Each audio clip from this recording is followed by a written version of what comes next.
For Louisiana versus all y'all, Jarrett Roser here, wishing everyone a happy Thanksgiving week, as well as a happy start to the LHSAA high school football playoffs. I hope everyone is healthy and safe, starting off both of these wonderful times of the year, the holiday season, as well as the high school football postseason in Louisiana. I know I'm certainly thankful and excited that we've made it this far and can't wait to see what's ahead these next few weeks as high school athletes and coaches from around the state battle for the right to play for some state championships shortly after Christmas. Usually this time of year, I release my playoff predictions for each of the 9 brackets via Twitter. But in the first year of the Louisiana vs. All Y'all channel on YouTube, I decided to take to a video format to go bracket by bracket and look at each matchup all the way through to some state champions. Remember, this is all in good fun, similar to March Madness and the college basketball tournament.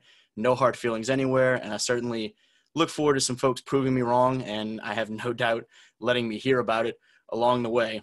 So hopefully we can have some fun with it. Hit the button below to subscribe to the Louisiana vs. All Y'all channel on YouTube and make sure you don't miss any of the playoff prediction videos, as well as interviews with high school athletes, coaches, and sports reporters from around the state of Louisiana. Best of luck to everyone, and hopefully I'll be seeing a few of you in the Superdome in just a few weeks. I mentioned the Division IV bracket as being one of the most intriguing to me annually because 6 or 8 schools realistically have chances to compete for state championships. And then there's Class 3A, where you see that same sort of dynamic, except potentially even more wide open. Jennings, as a 23 seed, made the Superdome in 2019 before falling to top-seeded St. James 51-14. And now the Jennings Bulldogs, fresh off that first run to the Superdome since 1992, are the top seed this time around. And as is often the case this time of year, the Class 3A bracket I thought was one of the most difficult to pick because there were several teams I think have a chance to make a run and get to a state championship game and provide a potentially memorable matchup. The top half of that bracket, as I mentioned, number 1 seeded Jennings hosts Erath, the number 32 seed. Number 16 Grant will host its first home playoff game in school history against number 17 Lutcher. Number 9 Madison Prep, a team that has been in the Superdome in recent years, will host number 24 Bogalusa, a talented team with Raheem Roberts, a Memphis commit, among the standouts there. Number 8, Donaldsonville, who opened a lot of eyes earlier this season with a huge defeat of St. James in a lopsided game at Nicholls State, will host number 25, Laranger. Number 5, St. James will host number 28, Abbeville. Number 12, Sterlington, another recent state champion, will host number 21, West Feliciana. First-year head coach Hudson Fuller, 2022 standout Nino LeMay and company up there in St. Francisville. Number 13, Carroll, will host a gritty number 20, Bruley, that really battled Madison Prep early in the district slate. And number 4, Church Point, will host number 29, Mansfield. The bottom half of the bracket, Lake Charles College Prep, the number 3 seed, already advances because of number 30 Caldwell Parish having to pull out of the playoffs. They await the winner of number 14 South Beauregard and number 19 Iowa. Number 11 Gina will host number 22 Kenner Discovery. Number 6 Jewel Sumner will host number 27 Iota. Number 7 Green Oaks was set to host number 26 Marksville before Marksville had to pull out of the postseason. Number 10 St. Martinville will have to face number 23 Kaplan again in an Acadiana area rematch. Number 15 McDonough 35 and number 18 Booker T. Washington, a couple of district rivals with a lot of ties there. Obviously, Coach Wayne Reese, the late Coach Wayne Reese of McDonough 35, passed away due to COVID earlier this year. And his right-hand man for so many years, Frank Daggs Jr., takes over the Ron Eagles. Meanwhile, Wayne Reese Jr. has his Booker T team and Arizona commitment, Tyrese Johnson, playing very well, actually just beat the McDonough 35 Ron Eagles 22-6 just a week ago. And I know those guys would much rather be on opposite ends of the playoff bracket and be able to root for each other for a while. But instead, they have to face one another back-to-back weeks. And down at the bottom of the bracket, number 2, Union Parish, and number 31, North Webster. I went with mostly top seeds, home teams winning on the top half of the bracket. The exception is Lutcher taking a trip to Grant and spoiling that first home playoff game for Grant and getting the win, the 17-16, and having the opportunity then to host top-seeded Jennings in the following round. Those teams I mentioned, Madison Prep, very talented team, Tyrell Raby, the recent Memphis commit who just decommitted, getting the best of Memphis commit Raheem Robertson Company at Bogalusa.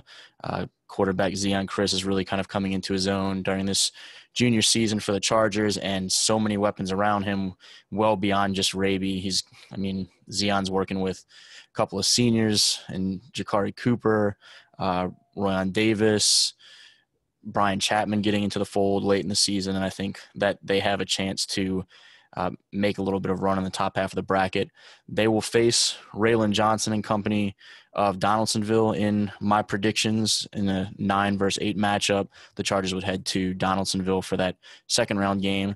I have St. James advancing to face Sterlington in a matchup of recent state champions, and Carroll getting the best of Bruley, advancing and having to travel to Church Point. I go more chalk in that second round in the top half of the bracket with top-seeded Jennings going on the road and beating Lutcher here, and then having to play Donaldsonville. I think that Madison Prep and Donaldsonville matchup is one of several incredibly intriguing ones on this bracket. I give the edge to Donaldsonville here, but I could see that certainly going either way. And I have St. James and Church Point advancing past Sterlington and Carroll. And in a rematch of last year's state championship game, I have top-seeded Jennings facing reigning state champion St. James in the semifinal for a right to go to the 2020 state championship game in Class 3A. On the bottom half of the bracket, as I mentioned, number 3, Lake Charles College Prep and all the talent there with Dylan Seymour, Solomon Lewis, Glenn Johnson, Spidey Jackson, Trevante Citizen and company, advancing by way of forfeit in the first round to Caldwell Parish. I have them facing Iowa in a rematch of a regular season game where they beat CJ Caesar and company 40-27, and I have them getting the best of that rematch yet again and moving on to the quarterfinals. Gina and Jules Sumner are the two that I have advancing, the number 11 and the number 6 seeds. The winner there, I look at Jules Sumner advancing, winning a second straight home game in this scenario, and then having to travel to Lake Charles College Prep. The bottom quadrant, Green Oaks, as I mentioned, advances by way of forfeit. I have them facing St. Martinville, who survives Kaplan again. Harvey Broussard and company, really talented group coming through at St. Martinville, and I like them, the 10 seed, to advance and have to travel up north to face Green Oaks. I take McDonough 35 to win the rematch against Booker T. Washington. I think that game's going to be a lot of fun.